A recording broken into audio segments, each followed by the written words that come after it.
This is Jerry Hesch from the Hesch Institute in Aurora, Colorado. And this is a presentation on a pattern that is in my writings. It's not in the traditional literature on the sacroiliac joint. And this is a pattern that occurs in response to a fall.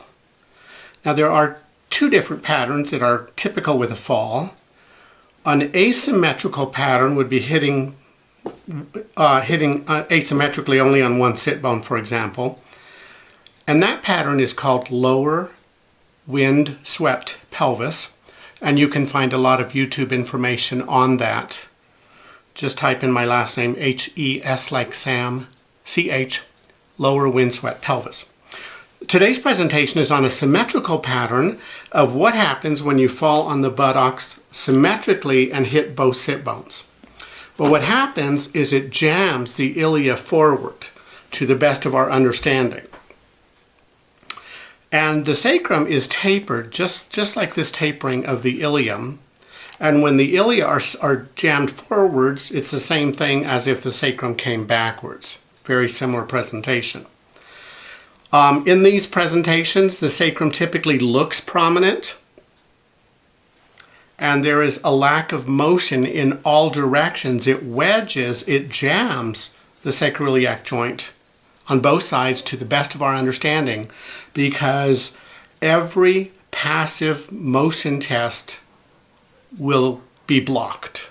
So if we try superior springing on the sit bone on each side, we try anterior springing on the ischium, lateral spring on the ilium, forward rotation on the ilium, inferior glide on the ilium, midline spring of the sacrum, upper sacrum, lower sacrum, each quadrant. None of those have any motion. It feels like you're pushing on a block of granite, whereas typically you should be able to push a little bit and take up the slack throughout the joint, and then you should be able to impart an additional thrust of about 15 pounds of force and get a little bit of spring and a little bit of recoil, and that is a normal joint property throughout joints throughout the human body. But what I call this is I call it a posterior glide sacral fixation. You could also call it a bilateral inflare because both ilia rotate anteromedially, so you could call it that as well. Now another thing that we find with this pattern from a fall onto the buttocks is that these ligaments are extremely tight. All of the dorsal SI ligaments, when you indent them and when you indent and spring, they're very, very tight. They feel just like bone. There's no movement.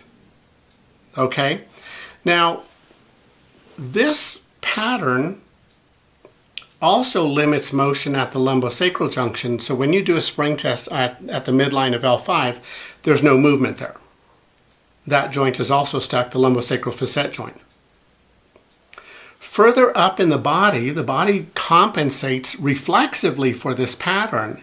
And in the mid-thoracic, or about T3, T4, actually upper thoracic, T3, T4, and the rib joints next to it become hyperextended.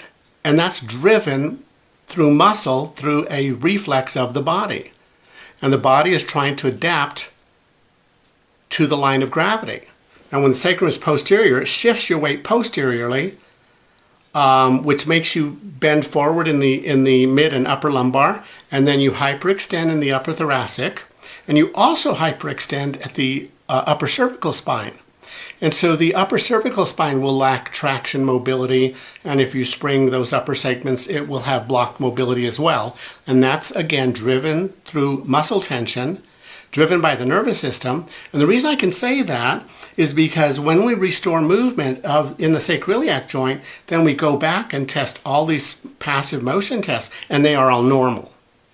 Motion is normal at the lumbosacral facet joints. Motion is then normal at the rib of the third and fourth rib and the T3-4 segment, thoracic joints. And also in the upper cervical joints, those are just normalized by simply restoring normal movement in the pelvis. The treatment for this is very straightforward. Diagnosis is everything. So once you've diagnosed this pattern, then the treatment is pretty straightforward. And I have people lay on foam, 2 inch by 4 inch by 8 inch foam.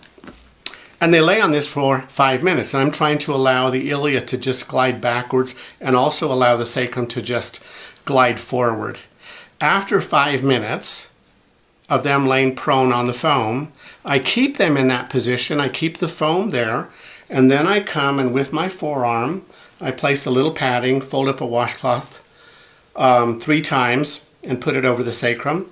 And then I just gently lean forward onto the sacrum, imparting about 10 to 15 pounds of force. And I maintain that pressure for 5 minutes. And after I treat that, I retest everything, and then all of the spring tests demonstrate normal mobility. I'm able to take up the slack and then impart a little bit of spring in all of those directions. Same thing at L5, same thing at T3, 4, and the thoracic rib joints, the 3rd and 4th rib, and also in the upper cervical spine. It's truly a pattern where a person feels like their whole body is stiff. Whole body presents as being rigid, and they might feel like their balance is a little bit off. And then after correcting that motion, after restoring mobility, they have a sense of lightness, of greater ease, of normalcy in the pelvis. And so this is my presentation on a pattern which I've discovered, which I named posterior glide sacral fixation. And then I spoke earlier of an asymmetrical pattern where you fall into one sit bone and it shifts them both laterally. And that other pattern is called lower windswept pelvis. And if you do a search for YouTube videos on that, then use my name, H-E-S like Sam, C-H, and then lower windswept pelvis. It's also in the book I wrote, which you can find on my website. And I also teach that in my workshops and home study. And my website again is www.H-E-S like Sam, C-H, institute.com. I hope this has been informative. Thank you very much.